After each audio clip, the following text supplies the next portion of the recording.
Hello बच्चों, welcome back to my channel. कैसे हैं आप सब लोग। आज की वीडियो में मैं आप लोग के लिए कॉस्ट अकाउंटिंग के एमसीक्यू क्वेश्चंस लेकर के आई हूँ। मैंने पहले भी इस पर वीडियोस अपलोड की हुई हैं। अगर आपने नहीं देखी हैं तो उसका लिंक डिस्क्रिप्शन में मिल जाएगा। अलग से प्लेलिस्ट बनी है, उसमें सारी वीडियोस आपको मिल जाएंगी। काफी अच्छे क्वेश्चन हैं, अच्छे से मैंने एक्सप्लेन किया हुआ है, तो एक बार इसे देख लीजिएगा, आपकी अच्छे से प्रिपरेशन हो जाएगी। आज की वीडियो में भी ऐसे ही कुछ इंपॉर्टेंट क्वेश्चन रहेंगे। तो आइए वीडियो को शुरू करते हैं। लेकिन शुरू करने से पहले अगर अभी तक आपने चैनल को सब्सक्राइब नहीं किया है तो जल्दी से सब्सक्राइब कर लीजिए। फ्रेंड्स साथ वीडियो को शेयर कर दीजिएगा और अगर वीडियो अच्छी लगेगी तो लाइक भी करिएगा। आइए शुरू करते हैं। फर्स्ट क्वेश्चन लेते हैं। एक विवरण पत्र जो विस्तृत लागत केंद्र और लागत इकाई प्रदान करता है वह डैश है। A document which provides for the detailed cost centre and cost unit is dash. Tender, cost sheet, invoice, profit statement. Question में कह रहा है कि एक कोई डॉक्यूमेंट है जिसमें हमें पता चलता है कि कितनी कॉस्ट आई है किस कॉस्ट सेंटर पर, या कितनी कॉस्ट यूनिट आई है, हमारी पर यूनिट जो निकाला जाता है कितना आया है, तो उससे हमें किससे पता चलता है? निविदा से, लागत पत्र से, बीजक से या फिर लाभ विवरण से। तो हमें पता चलता है लागत पत्र से, कॉस्ट शीट से। करेक्ट आंसर हो जाएगा हमारा ऑप्शन बी। नेक्स्ट क्वेश्चन है। प्रत्यक्ष सामग्री को कहा जाता है direct material is a dash. Fixed cost, variable cost, semi variable cost, semi fixed cost. आप लोग जो कॉस्ट शीट बनाते हैं तो उसमें हम जो प्राइम कॉस्ट निकालते हैं तो प्राइम कॉस्ट में मेनली 3 चीजें रहती हैं। एक हो जाता है डायरेक्ट मटेरियल, फिर हो जाता है डायरेक्ट लेबर, उसके बाद आता है डायरेक्ट एक्सपेंसेस। यानी कि जो डायरेक्ट मटेरियल है हमारा वो क्या है या किस तरह की होती है। जैसे आपने पढ़ा होगा कि लागत कई तरह की होती है, तो उसी में पूछ रहा है जो प्रत्यक्ष सामग्री है यानी कि डायरेक्ट मटेरियल है वो किस तरह की है, उसका नेचर क्या होता है। स्थिर लागत में आएगी, परिवर्तनशील लागत है, अर्ध परिवर्तनशील लागत है या फिर अर्ध स्थिर लागत है। तो वो किस तरह की हो जाती है? वेरिएबल कॉस्ट है, परिवर्तनशील लागत है। यानी कि अगर आप जितना जो टोटल आउटपुट है उसमें चेंजेस करेंगे यानी कि कम होगा तो हमारी जो डायरेक्ट मटेरियल है उसकी कॉस्ट कम आएगी। अगर आपका आउटपुट ज्यादा हो रहा है, आप ज्यादा यूनिट्स को बना रहे हैं, तो आपकी जो टोटल कॉस्ट होगी वो ज्यादा आएगी प्रत्यक्ष सामग्री की। तो वो परिवर्तनशील लागत है, फिक्स्ड नहीं रहती, बदलती रहती है जो उत्पादन आप इकाइयों का कर रहे हैं उसके साथ। तो एक आंसर हो जाएगा ऑप्शन बी। नेक्स्ट क्वेश्चन है। उपकारी लागत निधि का प्रयोग किया जाता है job costing used in dash. Paper mills, chemical works, printing works, textile mill. तो क्वेश्चन में पूछ रहा है जो आपका जॉब ऑर्डर कॉस्टिंग होती है, आपने पढ़ा होगा कि कॉस्टिंग कई तरह की होती है। तो यहाँ पर जो जॉब कॉस्टिंग होती है उसमें ये रहता है कि जो कार्य किसी विशेष उद्देश्य से किसी विशेष ऑर्डर पर ही करवाए जा रहे होते हैं, स्पेशल ऑर्डर दिया जाता है, वो आता है आपका जॉब कॉस्टिंग में।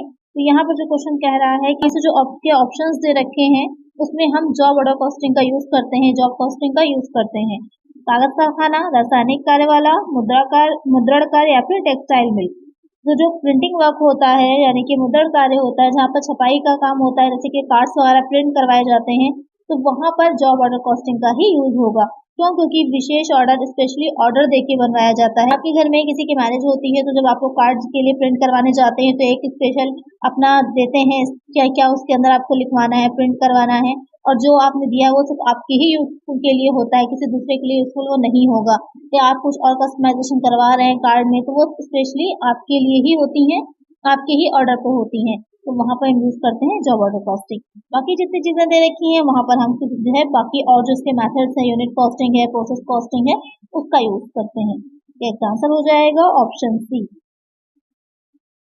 नेक्स्ट क्वेश्चन है।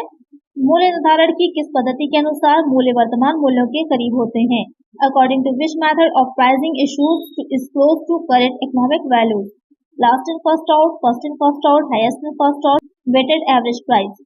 तो क्वेश्चन कह रहा है कि जो मूल्य निर्धारण की, आपको पता ही होगा, जो लागतें होती हैं, जो कॉस्ट होती है, उसकी वैल्यूएशन निकालने के लिए कई मेथड्स का यूज किया जाता है, जैसे लीफो है, फीफो है, एवरेज मेथड होता है, वेटेड मेथड होते हैं। तो यहाँ पर जो कह रहा है वो कौन सा मेथड हो जाएगा जिसमें जो हम निकाल रहे होते हैं वैल्यूएशन उसकी, वो जो करंट में प्राइसेस हमारे चल रहे होते हैं मार्केट के, उसकी वैल्यूएशन के बिल्कुल क्लोज होती है। अंतिम आना पहले जाना यानी कि जो लीफो मेथड हो जाएगा, पहले आना पहले जाना यानी कि फीफो मेथड, सर्वोच्च आना पहले जाना यानी कि जो हाईएस्ट इन फर्स्ट आउट होता है आपका फीफो मेथड, और भारित औसत कीमत यानी कि वेटेड एवरेज प्राइस मेथड जो होगा, उसमें से कौन सा हो जाता है? वो हो जाएगा जो अंतिम आना पहले जाना, लास्ट इन फर्स्ट आउट। जो सबसे लास्ट में आया है और उसको सबसे पहले हमने उसे इशू करेंगे, स्टोर्स को जो हम इशू करेंगे तो सबसे पहले करेंगे उसे। तो वहां पर जो सबसे लास्ट में आया, बिल्कुल अभी करंट में आपने कोई चीज परचेज करी है और उसे आप पहले किसी दूसरे व्यक्ति को दे रहे हैं, तो उसका प्राइस वही तो होगा ही ना जो मार्केट में इस टाइम चल रहा है, उसके बहुत ही क्लोज होगा। तो यहाँ पर उसमें कौन सा मेथड यूज होगा, लास्ट इन फर्स्ट आउट, यानी कि लीफो मेथड। तो इसका आंसर क्या होगा हमारा, option A.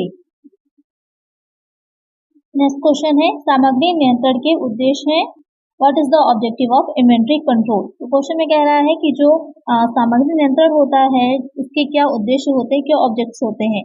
Optimum investment, minimum cost of inventory, optimum cost turnover, all of these. तो क्वेश्चन में जो कह रहा है कि जो सामग्री नियंत्रण है उसके क्या उद्देश्य हैं, क्या ऑब्जेक्टिव्स होते हैं। तो यहाँ पर अनुकूलतम विनियोग करना, यानी कि जितना हम विनियोग कर रहे हैं, क्योंकि काफी अगर बहुत ज्यादा इन्वेस्टमेंट हम कर देंगे जो मटेरियल होता है उसको रखने में, तो वहां पर हमारी जो वर्किंग कैपिटल है वो ज्यादा से ज्यादा इसमें फंसी रह जाएगी, जो मटेरियल है उसमें। अगर उतना ही प्रोडक्शन करके हम मार्केट में सप्लाई नहीं कर पाए तो वहां पर हमारे पास क्या रहेगा, वर्किंग कैपिटल नहीं रह जाएगी बिजनेस को चलाने के लिए। तो वहां पर ना कम ना ज्यादा, इतनी रखें जितनी कि हमारे लिए आगे बिजनेस को रन करने के लिए इम्पोर्टेंट हो। ना ही सामग्री का जो मटेरियल का स्टॉक है वो खत्म हो जाए, ना ही बहुत ज्यादा हम उसको इकट्ठा कर लें। फिर आ जाएगा सामग्री की न्यूनतम लागत, जो मिनिमम कॉस्ट ऑफ इन्वेंट्री है। तो यानी कि सामग्री को प्राप्त करने के लिए, क्योंकि आप जो ईओक्यू निकालते हैं, इकोनॉमिक ऑर्डर क्वांटिटी निकालते हैं, तो वहां पर बहुत सी लागतें आप देखते हैं कि ऐड होती हैं। सिर्फ परचेजेस नहीं आता, उसमें जो आपकी कैरिंग कॉस्ट है वो भी आती है, वाहन लागतें जो होती हैं, भंडारण की होती हैं, लाने ले जाने की होती हैं, ये सारी कॉस्ट भी आती हैं। इन सब पर भी कंट्रोल रखा जा सके, ना बहुत ज्यादा है ना ही बहुत कम। ऑर्डरिंग कॉस्ट जो रखी जाए, जो हम आदेश दे रहे हैं, इन सब में ध्यान में रखा जाता है कि बहुत ज्यादा हमारा इन्वेस्टमेंट ना होने पाए और लागतें हमारी कम आए। ऑप्टिमम कॉस्ट टर्नओवर, अनुकूलतम स्टॉक आवर्त इसमें रहता है कि इतना स्टॉक रखा जाना चाहिए जिससे कि बहुत ज्यादा ना हो जाए ना ही कम रहे। तो वहां पर जो स्टॉक का आवर्त होता है, आवर्त का मतलब ये हो जाएगा कि बार बार जो स्टॉक का आना और जाना उसकी एक सीमा बनी रहे। इसी के लिए आप इसमें आगे जो पढ़ते होंगे मटेरियल कंट्रोल में, रीऑर्डर लेवल है, मिनिमम लेवल है, मैक्सिमम लेवल है, डेंजर लेवल है, ये सारे पॉइंट बनाए गए हैं जिससे कि ये देखा जा सके कि कितना हमारे पास एक ऑर्डर क्वांटिटी रखनी हमको चाहिए और कितना हमारे पास स्टॉक में रहना चाहिए। यहाँ पर ये तीनों ही ऑब्जेक्ट होते हैं जो आपका सामग्री नियंत्रण है, मटेरियल कंट्रोल है, उसकी। तो एक आंसर हो जाएगा option D, all of these. Next question में आपको एक फॉर्मूला दे रखा है, वो कंप्लीट नहीं है, आपको उसे कंप्लीट करना है। पुनः आदेश स्तर इज इक्वल टू अधिकतम खपत इनटू डैश। यहाँ पर आपको बताना है कि डैश में क्या होगा। Reordering level is equal to maximum consumption into dash, average reorder period, maximum usages, maximum reorder period, normal usages. तो क्वेश्चन में जो आपका रीऑर्डरिंग लेवल है उसका फॉर्मूला पूछा है आपसे, तो क्या हो जाता है, तो यहाँ पर जो आपका डैश है वहां पर रहेगा कि अधिकतम पुनः आदेश अवधि, यानी कि मैक्सिमम रीऑर्डर पीरियड। तो यहाँ पर जो आपका फॉर्मूला एग्जैक्टली बनेगा वो हो जाएगा maximum consumption into maximum reorder period, क्या निकल के आ जाएगा आपका रीऑर्डरिंग लेवल, पुनः आदेश का स्तर। एक आंसर हो जाएगा ऑप्शन सी। नेक्स्ट क्वेश्चन है, सामग्री नियंत्रण निम्नलिखित चरण को शामिल नहीं करता है। Material control doesn't cover the following stage, purchase of materials, storing of materials, issue of material, production. तो क्वेश्चन में कह रहा है कि जो मटेरियल कंट्रोल है उसके कुछ स्टेप्स होते हैं या उसके अंदर कुछ चीजों को शामिल किया जाता है, तो उसमें क्या शामिल नहीं होगा। तो यहाँ पर जो सामग्री की खरीद है, क्रय है, परचेजेस शामिल किया जाता है, उसका स्टोरेज भी शामिल किया जाता है और उसका इशू भी शामिल किया जाता है। क्या नहीं आता उसमें, उसमें प्रोडक्शन नहीं आता, उत्पादन नहीं आता। तो मटेरियल कंट्रोल में हम उत्पादन को नहीं शामिल करते कि हम कितना उत्पादन करें, उस पर नियंत्रण हम कर रहे हैं। हम सिर्फ मटेरियल की जो परचेज है उसका स्टोरेज करना और उसे इशू करना, इस पर नियंत्रण रखते हैं। तो एक आंसर हो जाएगा हमारा ऑप्शन डी। नेक्स्ट क्वेश्चन है, बिन कार्ड केवल डैश का रिकॉर्ड है। Bin card is a record of dash only, cost, value, quantity, expenses. Question में कह रहा है जो बिन कार्ड बनाया जाता है उसमें किस चीज का रिकॉर्ड रखा जाता है, लागतों का, मूल्य का, मात्रा का या फिर व्यय का। तो उसमें रिकॉर्ड रखा जाता है क्वांटिटी का, मात्रा का। तो एक आंसर हो जाएगा ऑप्शन सी।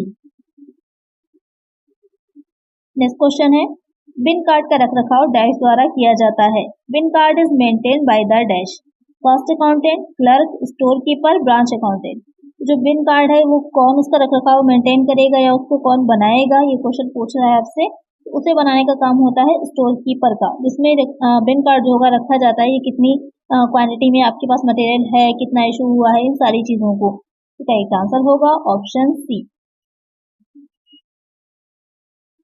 नेक्स्ट क्वेश्चन है, प्रत्येक प्रक्रिया के लिए औसत इकाई लागत की गणना डैश को डैश से विभाजित करके की जाती है। Average unit cost for each process is calculated by dividing the dash by dash. यहाँ पर आप ध्यान दीजिएगा, यहाँ पर पहले आप प्रक्रिया की बात हो रही है, यानी जो प्रोसेस कॉस्टिंग में हम पर यूनिट निकालते हैं अलग अलग प्रोसेस की, क्योंकि ABC या XYZ कोई भी प्रोसेस का नाम आपको हो सकता है, तो उसमें अलग अलग जो पर यूनिट हम निकालते हैं हर प्रोसेस की, तो उस पर यूनिट को हम कैसे निकालते हैं। आपको याद होगा जो प्रोसेस कॉस्टिंग में हम अकाउंट बनाते हैं तो एक साइड सारे एक्सपेंस हमारे आ जाते हैं, मटेरियल है, लेबर है, वेजेस है, ये सारी चीजें आ जाती हैं। दूसरे साइड हम लोग लिखते हैं जो आपका नॉर्मल वेस्टेज होता है, अब नॉर्मल वेस्टेज होता है, या फिर कुछ आपने सेल किया होता है, वो सारी चीजें लिखते हैं, और साथ ही जो आपको बैलेंस में आउटपुट आता है निकल के, उसके बाद हम उसकी पर यूनिट निकालते हैं। तो पर यूनिट निकालने का फॉर्मूला ही पूछा है आपसे। Total cost and number of units, total cost and number of unit produce, total process cost, number of finish goods, total process cost and number of units in process. थोड़ा सा ध्यान दीजिएगा कि क्वेश्चन पे कि क्या चीज है, किसको किस चीज से डिवाइड किया जाता है, कि कुल लागत इकाइयों की संख्या से, कुल लागत को उत्पादित इकाइयों की संख्या से, कुल प्रक्रिया लागत को तैयार माल की संख्या से, या फिर कुल प्रक्रिया लागत को प्रक्रिया में इकाइयों की संख्या से। तो यहाँ पर हम किसको डिवाइड करके निकालते हैं, तो आ जाएगा जो हमारी टोटल प्रोसेस कॉस्ट आई होती है, तो number of units in process, जो अब नॉर्मल वेस्टेज हुआ होता है, नॉर्मल वेस्टेज हुआ होता है, उन सबको हम निकाल देते हैं। उसके बाद जो हमारी यूनिट्स आती है उससे हम उसको डिवाइड करते हैं। तो यहाँ पर करेक्ट आंसर क्या हो जाएगा, ऑप्शन डी। नेक्स्ट क्वेश्चन है, सभी प्रत्यक्ष लागतों का योग क्या कहलाता है। What is the total of all direct cost known as cost of production, cost of sales, prime cost, work cost. जो क्वेश्चन में कह रहा है कि जितनी भी जो आपकी डायरेक्ट कॉस्ट होती हैं उसको जब आप टोटल करते हैं तो क्या आता है। तो मैंने अभी पहले भी आपको समझाया कि जो आपका प्राइम कॉस्ट होती है, जो आपकी प्रधान लागत जिसे बोला जाता है, प्रमुख लागत बोला जाता है, उसमें जो होती हैं वो डायरेक्ट सारी होती हैं, चाहे वो डायरेक्ट मटेरियल हो, चाहे एक्सपेंसेस हो, चाहे लेबर हो। तो यहाँ पर कौन सी हो जाएगी, वो जो टोटल आएगा डायरेक्ट कॉस्ट का वो हो जाएगा प्राइम कॉस्ट। एक आंसर हो जाएगा ऑप्शन सी। और जितने भी अप्रत्यक्ष आपकी सामग्री हो, व्यय हो या फिर लेबर हो, वो सब आपके ओवरहेड्स में जाता है, वो अलग अलग हो जाएगा, आपका फैक्ट्री है, ऑफिस है, इन सब में जाएगा। यहाँ पर एक आंसर है ऑप्शन सी। नेक्स्ट क्वेश्चन है, कंपनी बंद होने पर भी कितनी लागत चुकानी होगी। What cost will be payable even if the company is closed. Cost of shutdown, cost of the historical record, cost of some imputed cost. Question में कह रहा है कि जब कंपनी को बंद करा जा रहा होता है या कंपनी क्लोज हो रही होती है तब भी कुछ कॉस्ट हमें पे करनी पड़ती है, तो वो कौन सी कॉस्ट कहलाती है। बंद करने की लागत, ऐतिहासिक रिकॉर्ड की लागत, डूबने की लागत, या फिर आरोपित लागत। वो कौन सी हो जाती है, वो हो जाती है शटडाउन।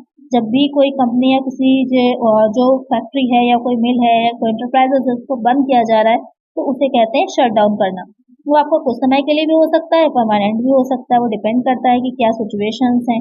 तो उसको जो बंद कर रहे होते हैं, जो उसकी कॉस्ट आती है वो हो जाती है कॉस्ट ऑफ शट डाउन या फिर बंद करने की लागत। एक आंसर हो जाएगा ऑप्शन ए। नेक्स्ट क्वेश्चन है, लागत और लागत लेखांकन डैश है। Costing and cost accounting are dash, not the same, one and the same, not related at all, none of these. तो कभी कभी कंफ्यूज होते हैं हम लोग कि कॉस्टिंग और कॉस्ट अकाउंटिंग में क्या डिफरेंस होता है। बहुत ही छोटी सी चीजें हैं, लेकिन क्या होता है ध्यान में नहीं रहती है, वहीं पर आंसर हमारा गलत हो जाता है। तो यहाँ पर एक लागत होती है, लागत अंकन होता है, लागत लेखांकन होता है और लागत लेखाशास्त्र होता है।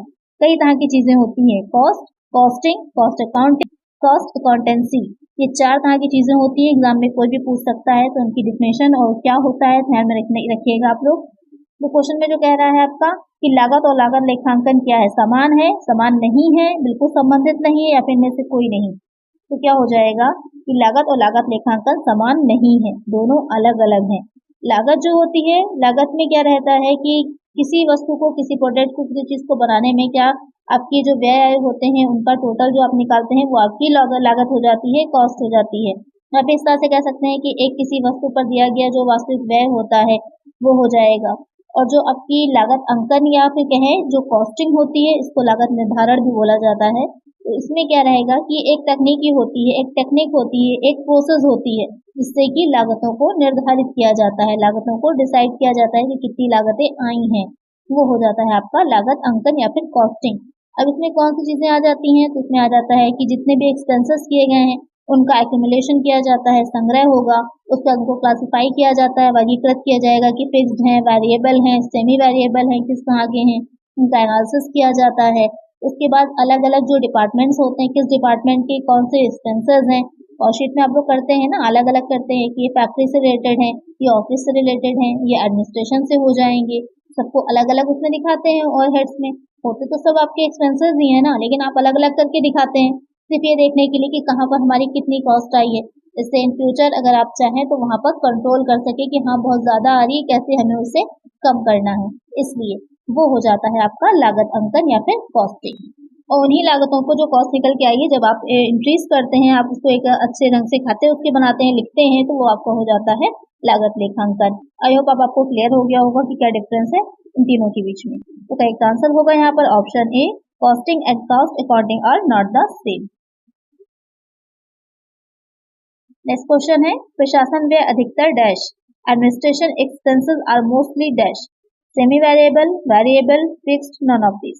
जो यहाँ पर प्रशासनिक व्यय होते हैं वो मोस्टली किस तरह के होते हैं या किस नेचर के होते हैं, उनकी प्रकृति क्या होती है, अर्थपरिवर्तनशील होते हैं, परिवर्तनशील होते हैं, स्थिर होते हैं, इनमें से कोई नहीं। जो एडमिनिस्ट्रेशन एक्सपेंसेस होते हैं वो मोस्टली क्या हो जाएंगे, स्थिर होते हैं, फिक्स्ड होते हैं।